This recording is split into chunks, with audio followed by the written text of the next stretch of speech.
안녕하세요. 오늘도 사연살롱을 찾아주셔서 감사합니다. 저는 이제 곧 있으면 아기 엄마가 되는 결혼 3년차 30대 여자입니다. 출산을 앞두고 있다 보니 이런 생각 저런 생각이 많던 중 사연 읽어주는 채널을 알게 되었어요. 그리고 저한테 일어났던 기적 같은 이야기도 들려드리고 싶은 마음에 이렇게 사연을 보내봅니다. 부디 제가 경험한 거짓말 같았던 기적의 이야기를 끝까지 함께 해주세요. 저는 3살 때 고아원 앞에 버려졌어요. 3살이면 말도 하고 어느 정도 기억을 할 수 있을 텐데 저는 정말 거짓말처럼 아무것도 기억하지 못합니다. 다만 제 주머니에는 이모라는 사람이 적어 넣은 것으로 추정되는 편지가 들어있었는데요. 그 편지를 직접 보진 않았지만 그 편지 속엔 제 이름, 제 생일과 저희 엄마가 돌아가시고 동생인 자기가 저를 부탁받았는데 경제적인 여건과 다른 가족이 반대해 어쩔 수 없이 고아원 앞에 세워뒀다는 내용이 적혀 있었다고 하더군요. 아무래도 자기의 신분을 노출하고 싶지 않아서 저를 그냥 고아원 앞에 세워놓은 것 같다고 원장 어머니는 말씀하셨어요. 당시 저녁 9시가 넘어가는 늦은 시간이었는데 초인종이 울리고 나가보니 아무것도 모르는 채가 눈만 꿈뻑이며 고아원 문 앞에 있었다고 하셨거든요. 그리고 고아원은 제 집이 되었고 언제부터 목에 걸고 있었는지 모르는 반쪽짜리 하트 목걸이를 한 채 저는 고아원 생활을 했어요. 그리고 어쩐지 적응을 잘하지 못해서 저는 늘 혼자 놀았다고 했는데요. 그래서 원장어머니가 걱정이 많으셨다고 하셨어요. 그때 너는 참 어린애가 쓸쓸해 보였어. 다른 애들이 너랑 놀고 싶다고 편지도 쓰고 손도 내밀었는데 너는 그냥 쳐다만 봤다니까. 저 어린 게 얼마나 마음에 큰 충격을 받았으면 저럴까. 내가 얼마나 무서웠는지 아니? 네가 방실방실 웃는 모습 보는 게 내 소원이었단다. 저는 그렇게 한결같이 원장 어머니의 걱정과 사랑을 먹고 비로소 씩씩해졌어요. 누가 고아라고 무시하지 않을 만큼 공부도 열심히 했고 학교 생활도 모범적으로 했죠. 하지만 대학 진학은 포기할 수밖에 없었어요. 아무래도 학비를 해결할 수가 없었거든요. 제가 공부를 아무리 열심히 했다고 해도 장학금을 받고 대학에 들어갈 정도는 아니라서요. 그리고 보호 종료기간이 되어 받게 된 돈은 사실 한 사람이 자립하기엔 턱없이 부족한 돈이었는데요. 그래서 5년 가까이 구시원 생활을 했었죠. 솔직히 혼자 지내고 주거비를 최대한 아끼기 위해서는 고시원만한 곳이 없었거든요. 그리고 아침엔 작은 사무실 동리로 출근하고 저녁엔 편의점 아르바이트 하면서 혼자 수능 공부를 했어요. 대학은 꼭 가고 싶었거든요. 그리고 돈을 최대한 모아 등록금을 만들기 시작했는데 그러기를 2년 정도 걸려서 저는 서울에 있는 모 대학에 입학하게 되었고 졸업하는 데는 총 6년이 걸렸는데요. 휴학과 복학을 반복해야 했지만 대학을 다닐 수 있어서 행복했어요. 그리고 대학 졸업 후 저는 한 브랜드 회사의 홍보팀에 입사했는데요. 그때부터는 어쩐지 저도 사회의 한 구성원으로 인정받은 것 같은 기쁨으로 하루하루 최선을 다해 살았어요. 살던 집도 고시원에서 작은 원룸으로 옮겼고 그렇게 정신없이 살다 보니 저희 20대는 거의 끝이 났더군요. 남들은 연애하고 여행 다니고 새로운 도전도 한다는데 저는 그럴 여유 따윈 없었어요. 그저 남들처럼 다른 사람들이랑 섞여서 사람답게 살아보겠다고 아등바등한 것이 전부였는데 그래도 후회는 없었죠. 저는 제 자신이 너무나도 대견스러웠으니까요. 하지만 고아라는 꼬리표는 여전히 숨기고 싶은 비밀이었고, 저는 회사에 입사를 하고도 제대로 된 친구나 연인은 만들지 못했는데요. 깊은 사이가 되면 제가 고아 출신이라는 걸 얘기해야 하는데, 그럼 그 사람들이 도망가 버릴까 두려웠어요. 실제로 대학 다닐 때 저에게 관심을 보이는 사람이 있어서 조금 만나다 비슷한 경험이 있었거든요. 그때는 대수롭지 않게 넘기려고 생각도 잘하지 않았는데, 그건 저만의 착각일 뿐, 저는 그 뒤 그런 일이 또 생겨날까 잔뜩 겁을 먹고 있었죠. 그러니 저에게 다가오는 사람들에게 저는 쉽게 곁을 내주지 않는 사람이 되었고, 회사 사람들 가운데서 헛돌기 시작했는데요. 돈이라면 벌벌거리는 저에게 점심과 퍼킷밭은 사치나 다름없어서 사람들이 같이 밥 먹으러 가자고 하면 저는 도시락을 싸와서요. 맛있게 드시고 오세요. 하고 말하는 등 사람들과 어울리지 못했어요. 그리고 커피도 딱 한 번 뭣도 모르고 쫓아갔다가 4,000원이 훌쩍 넘는 커피값에 놀라 그 뒤로는 카페에 갈 시간도 없는 사람처럼 혼자 바쁜 척은 다 하고 살았어요. 가끔 이게 무슨 공상인가 현타가 오기도 했지만 그 돈이 쌓이면 얼마의 돈이 되는지 계산이 빨랐던 저는 도무지 그런 돈을 쓸 수 없었어요.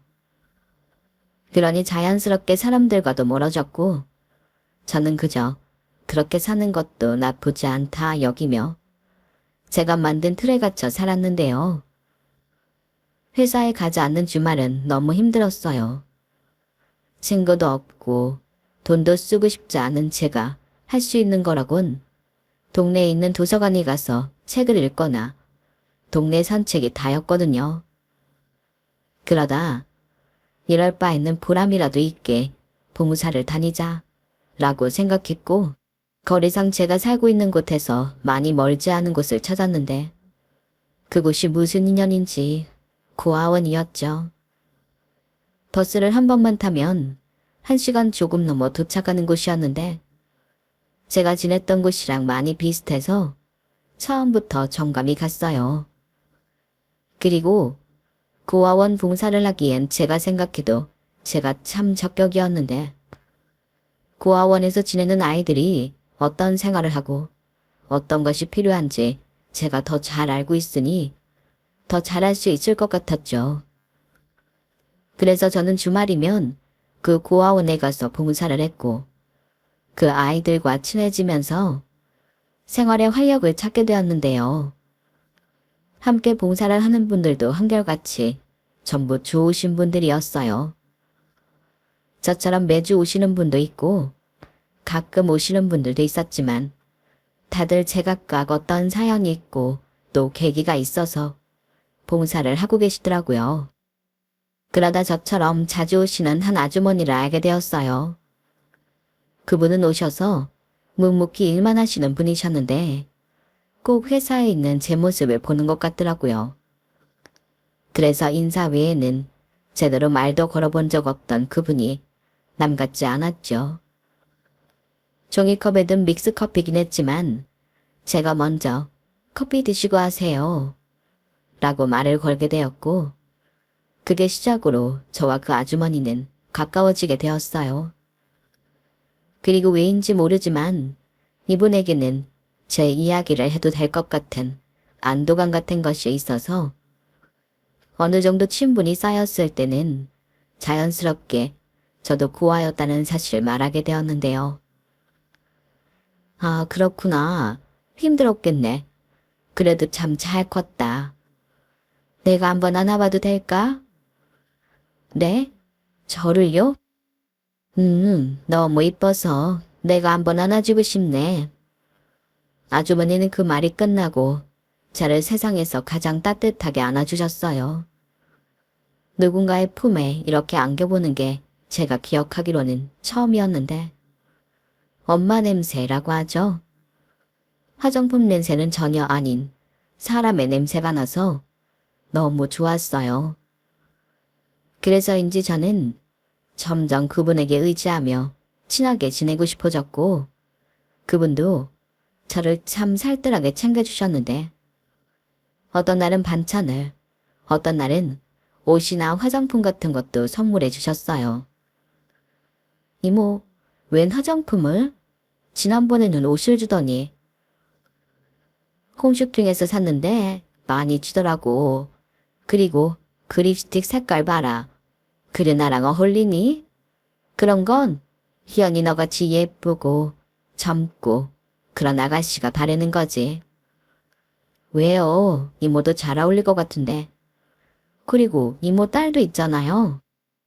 우리 딸은 한국에 없잖아. 그리고 걔는 내가 사지 말라고 해도 지가 사서 바르지. 걔가 욕심이 얼마나 많은데.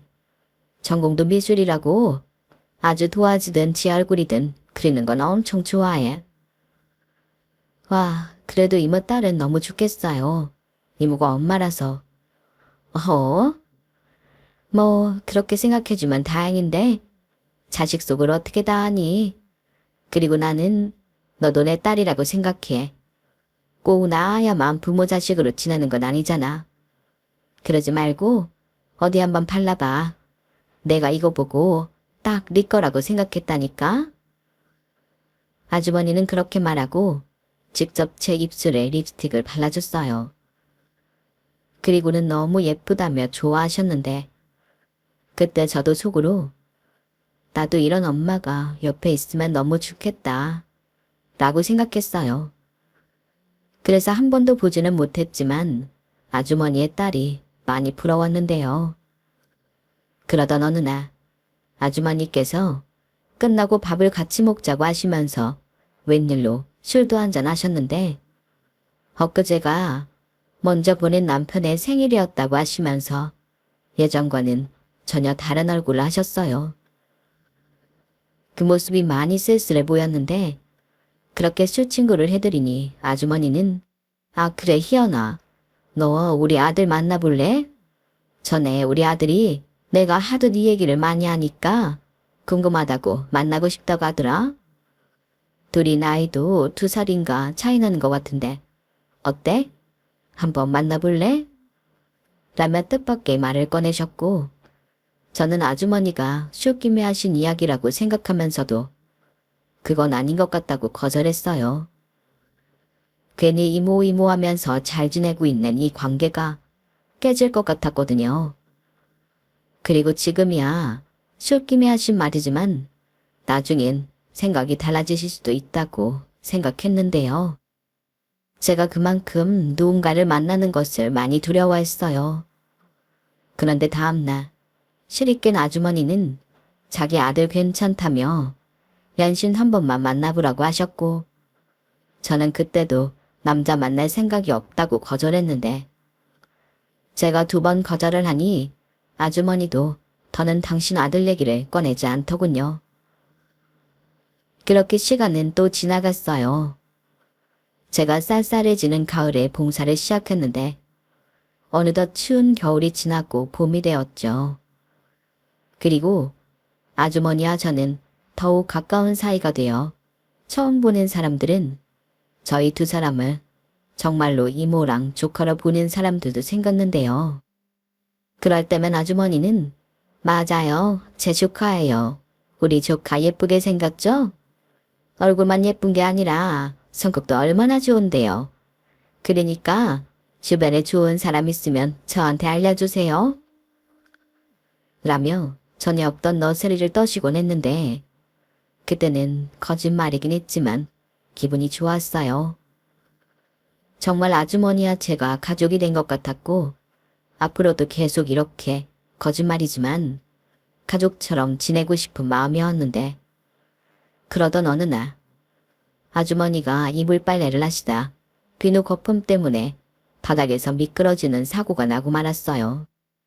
어찌나 큰 소리가 났는지 놀라서 뛰어갔는데 도저히 일어날 수가 없다며 끙끙 앓으시더라고요.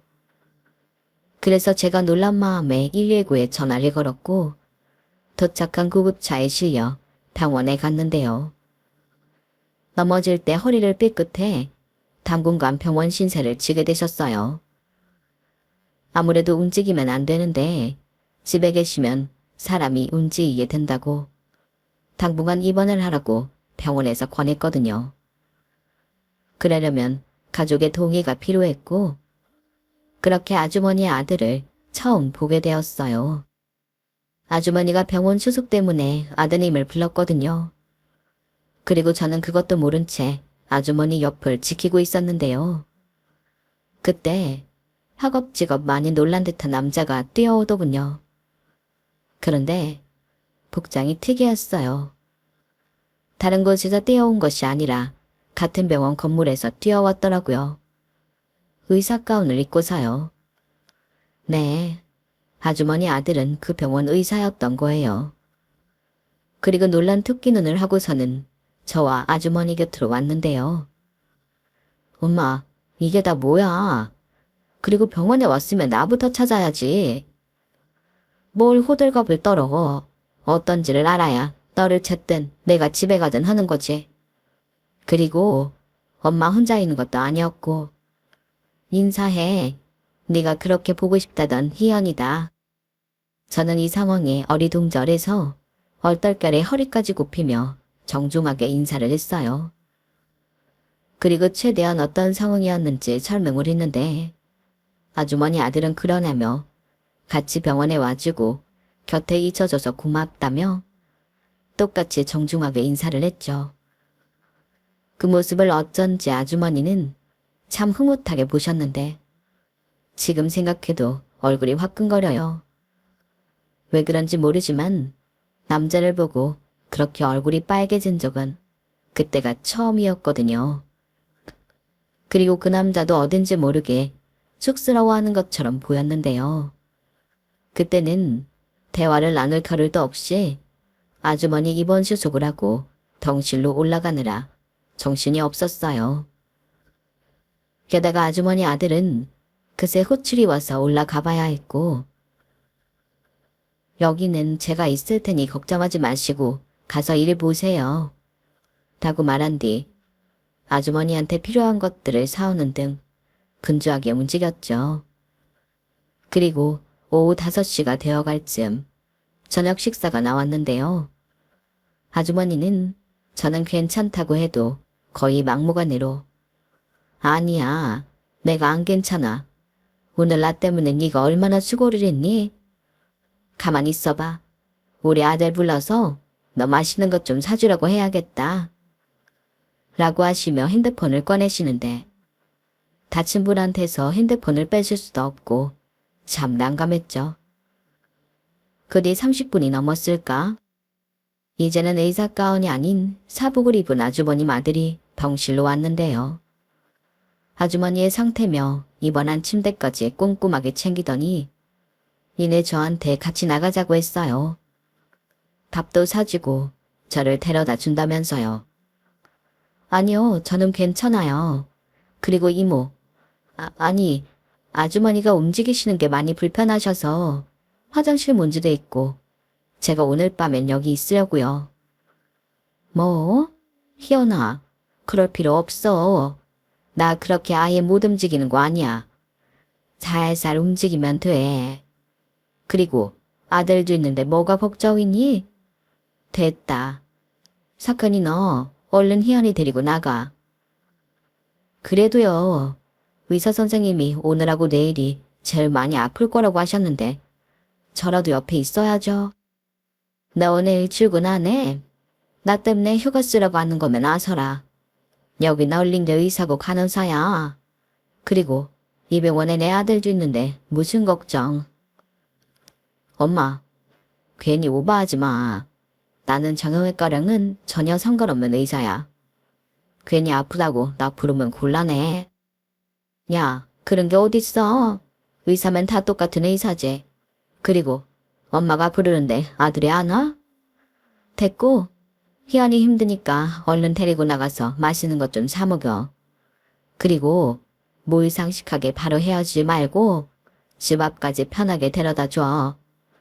그 뒤에 네가 다시 여기 오면 되겠네. 너는 이 병원 의사니까 아무 때나 올 수 있잖아. 어차피 내일 출근도 여기로 하는데 잘 됐지 뭐. 진짜 아들 생각은 너무 안 한다. 나 어제 그제 당직이어서 힘들어 죽겠거든. 여기서 자고 바로 출근하라고? 아들아, 힘든 너보다 아픈 내가 먼저 자닐까? 그래, 쳤다. 현씨, 가요. 제가 다시 여기 오면 돼요. 출근도 빨리 하고 좋죠 뭐. 저는 저도 모르게 피식 웃음이 나오고 말았어요. 친부모와 친자식은 이렇구나 싶어서요. 그리고 저는 그날 생각지도 않은 대접을 받고 집 앞까지 아주머니 아들의 차를 타고 갔는데요. 그때 그 남자는 저한테 고맙다며 이렇게 말했어요. 그러고 보니 아직 제가 제 소개를 못했네요. 최석현이라고 합니다. 제가 엄마한테 꼭 한번 만나게 해달라고 졸랐는데 이렇게 보게 됐네요. 그래도 반가웠어요. 그리고 오늘 너무 고마웠고요. 저희 엄마가 많이 덜렁거리는 편인데 안 그래도 요즘 불안불안했거든요. 네? 이모, 아니, 아주머니 그러신 분이 아닌데 엄청 차분하시고 꼼꼼하세요. 그거 원래 성격 아니에요. 저희 엄마는 원래 덤벙거리고 잘 까먹고 그러시거든요. 아빠 돌아가시고 엄마가 많이 힘들어해서 잠깐 다른 모습이 나온 거죠. 그래도 너무 다행이에요. 저는 덤벙거리는 엄마가 훨씬 좋거든요. 희연 씨 덕에 엄마가 많이 좋아지셨어요. 그래서 더 희연 씨가 궁금하고 보고 싶었죠. 아, 그렇구나. 저는 몰랐어요. 그렇다고 너무 심각해지실 필요는 없고요. 저희 아빠 사실 그렇게 오래 버티실 수 있는 상황이 아니었는데 엄청 잘 견디시고 저희 곁에 그래도 오래 있다 가셨어요.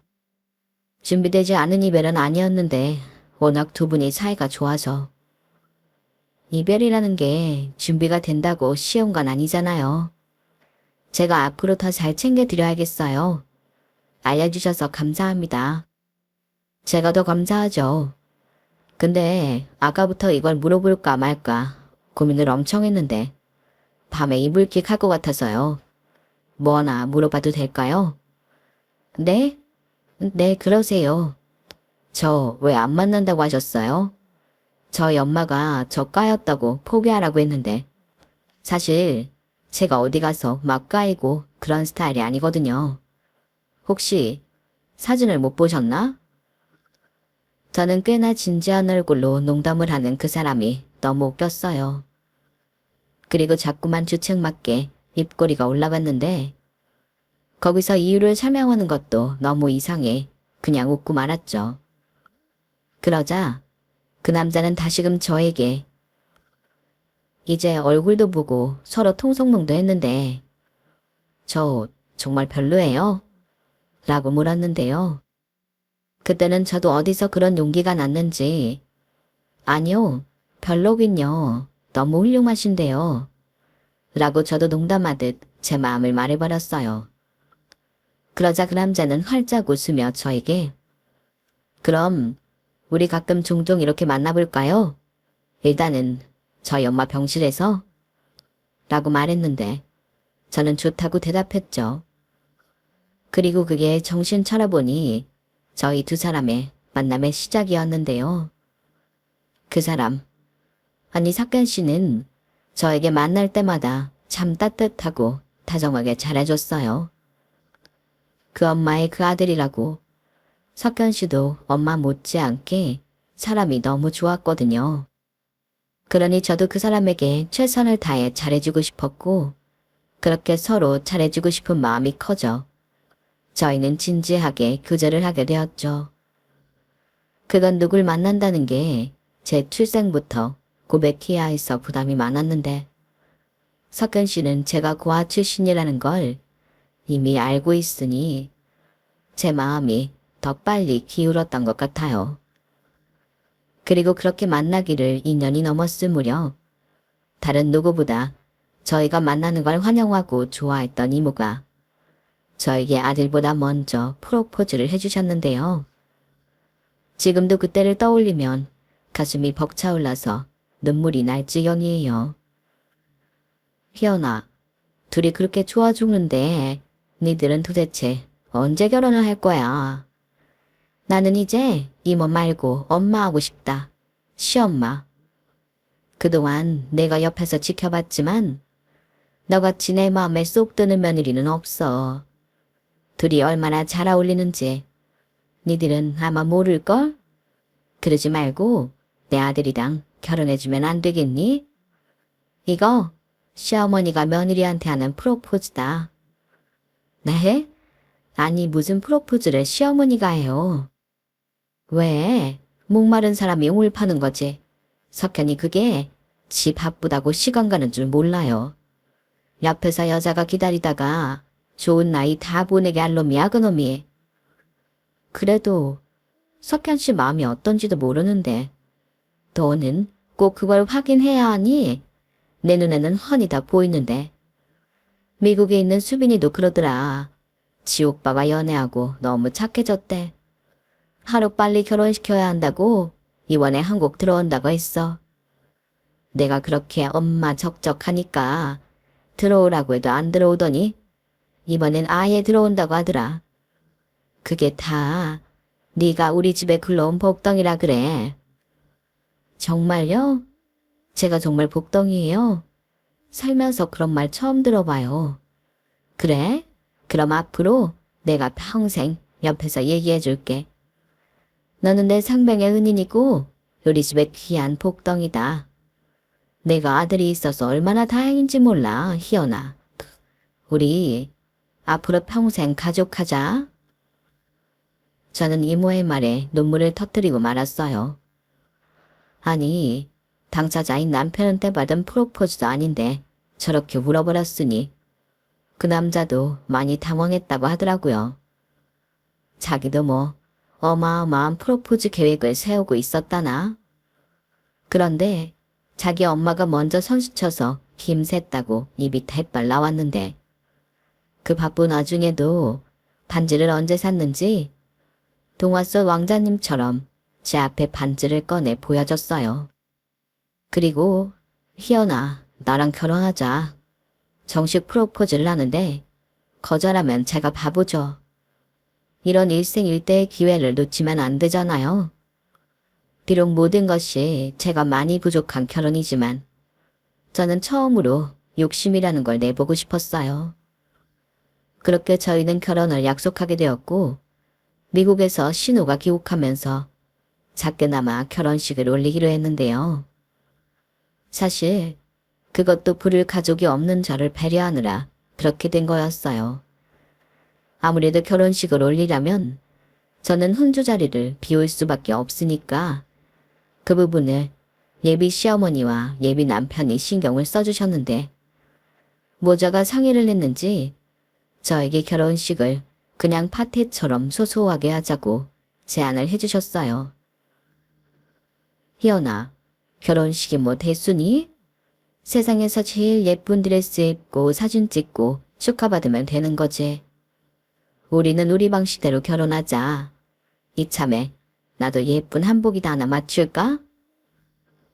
그러세요.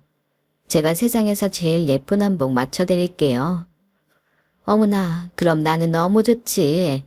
그래, 우리 네가 더 예쁘냐 내가 더 예쁘냐 경쟁하면서 그날 아주 행복해서 입이 찢어져 보자. 엄마도 참 행복한데 입이 찢어지면 어떡해. 그리고 결혼식 예의도 몰라? 결혼식 때는 신부가 제일 예뻐야 하는 거야. 희연이는 뭐 아무거나 입어도 예쁘지만 거기에 엄마가 오버하는 건 좀 아니지. 대충 입어. 뭐야?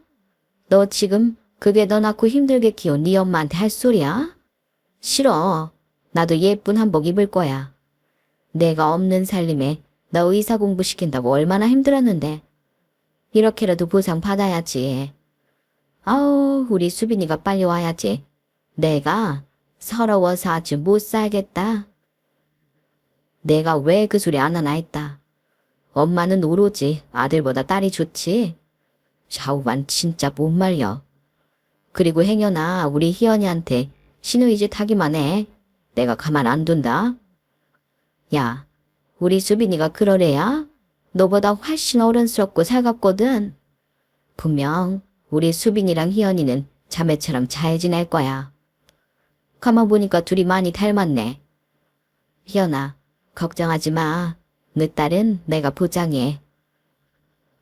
이젠 시어머니가 될 아주머니는 결혼식도 결혼식이지만 멀리 떨어져 살던 신우가 돌아오는 것에 한껏 설레어하고 있었어요. 그리고 저 역시도 신우가 어떤 사람일지 궁금하기도 하고 한편으로는 긴장도 됐는데요. 아주머니 말처럼 자매처럼 잘 지내면 너무 좋지만 그렇지 않다면 어떡할까 걱정하는 마음도 있었어요.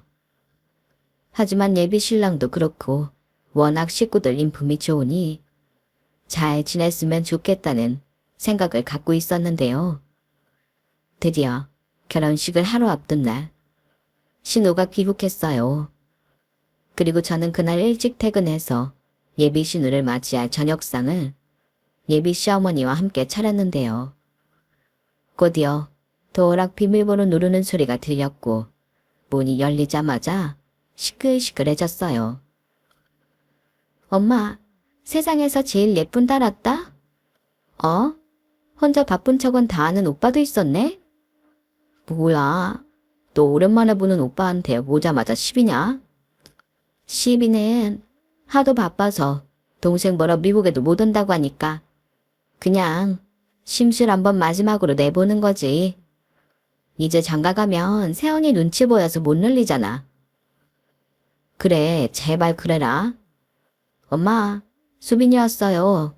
자기야, 얼른 나와봐. 못된 예비신이 왔다. 누가 남매 아니랄까봐 둘이 만나자마자 어찌나 티격태격 하는지. 저는 예비 시어머니 손에 이끌려 거실로 나갔어요.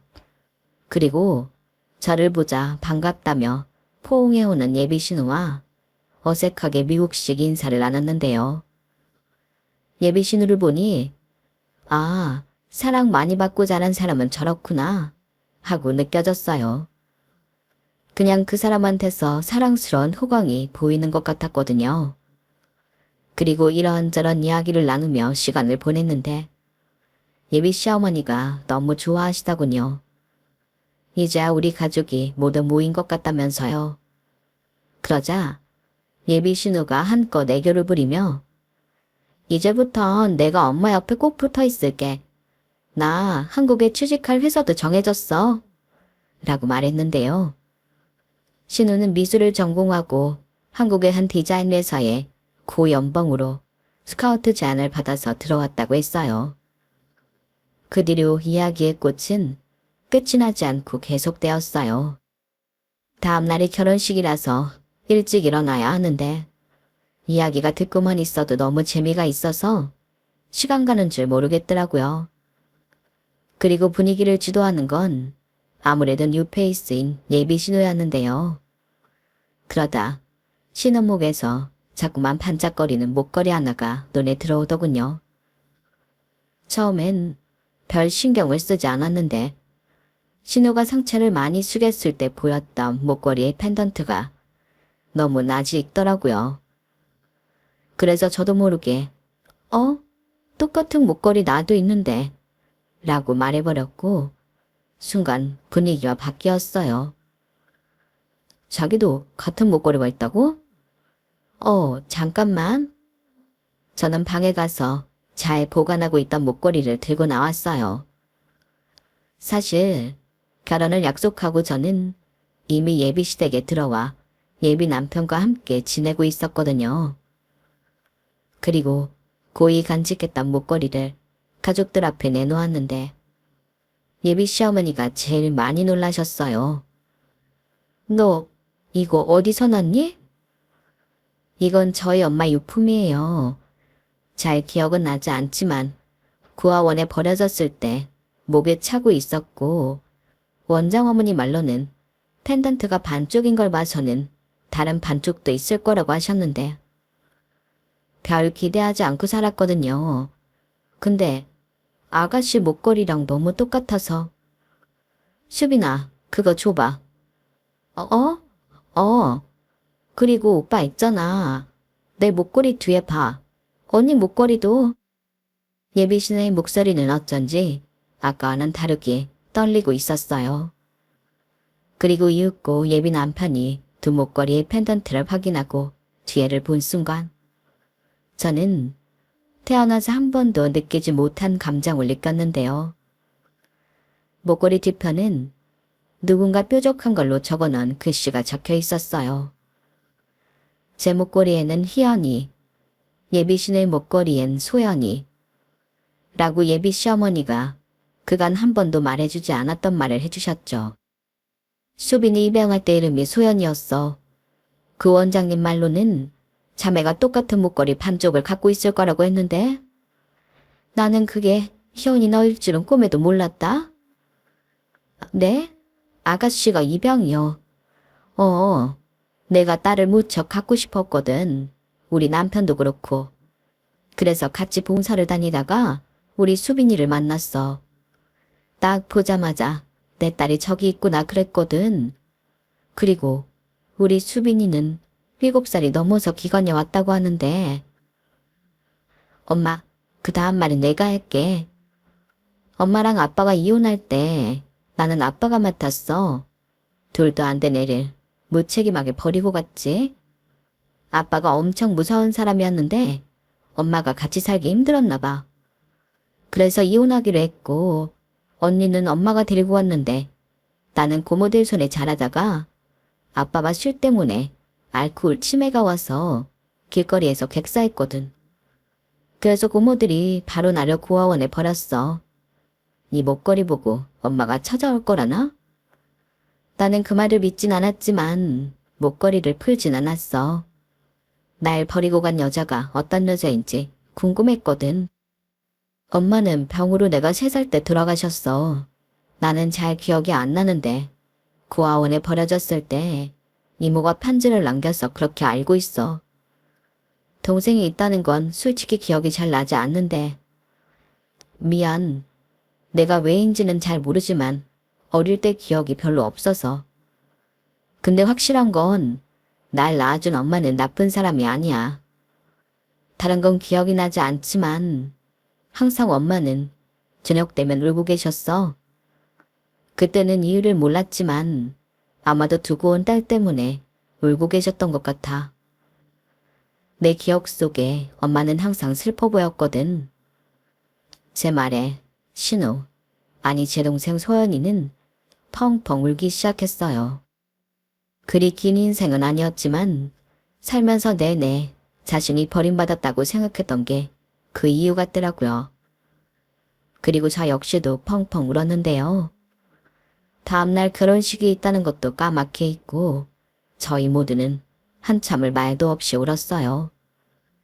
그리고 웃기게도 다음날 식구들 눈이 빨갛게 충혈이 되어서 결혼식을 올렸는데요. 지금도 결혼식 사진을 보면 너무 웃겨요.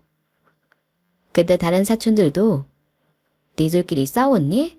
왜 눈들이 전부 다 개구리 왕눈이가 됐어? 사진 어떻게 찍으려고 그래? 얘들 사진 전부 포토샵 해야겠다. 라고 했는데 저희는 있는 그대로 사진을 남기기를 원했어요. 일생일 때 한 번의 사진이긴 했지만 그게 더 추억에 남을 것 같아서 그렇게 찍었죠.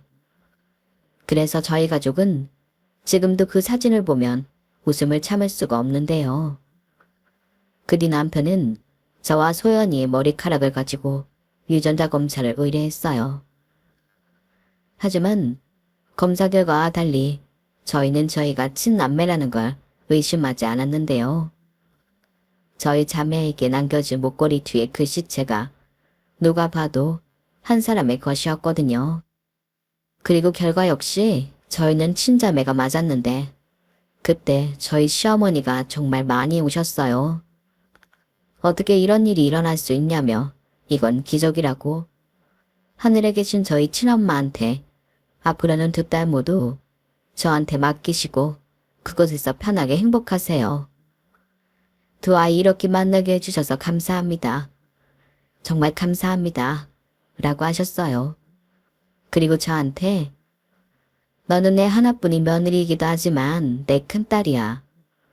희연이, 수빈이, 아니 소연이 엄마한테 와줘서 너무 고맙다. 그 뒤 저희는 남편까지 포함해 끈끈한 둘도 없는 가족이 되었어요.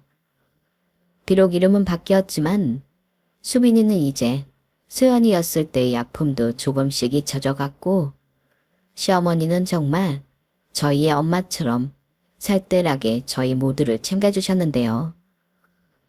가족 모두 시간이 나면 봉사도 다니고 여행도 다니고 하루도 빠짐없이 즐겁게 지냈죠. 그리고 결혼한 지 2년이 넘어갈 즈음 아이가 저희 부부에게 찾아왔고 새로운 식구가 태어난다는 기쁨에 저희 가족은 매일 행복한 설렘이 가득합니다. 저는 현재 출산 겸 육아휴직으로 집에서 태교에 전념하고 있어요. 그리고 아이가 태어나면 더 많이 행복해지기 위해 책도 많이 보고 좋은 거 많이 보며 출산일을 기다리고 있는데 저도 저희 아이도 건강한 모습으로 만날 수 있었으면 좋겠습니다. 그리고 끝으로 이 자리를 빌어 저에게, 아니 저희 자매에게 오늘이란 기적이 있을 수 있게 해주신 저희 시어머니에게 무한한 사랑과 감사의 뜻을 전하고 싶어요. 저는 종교도 없는 사람이지만 가끔 이런 생각을 해요. 너무 빨리 떠나버린 저희 엄마가 당신을 대신할 저희 시어머니를 저희 자매에게 보낸 것이 아닐까. 그래서 너무 감사하고 제가 평생 잘해야겠다는 다짐을 하게 되는데요. 어렵게 다시 만난 제 동생과 평생의 은혜를 갚으며 살아갈 생각입니다. 그리고 자상하고 한결같이 좋은 사람인 저희 남편과 영원히 행복하고 싶어요.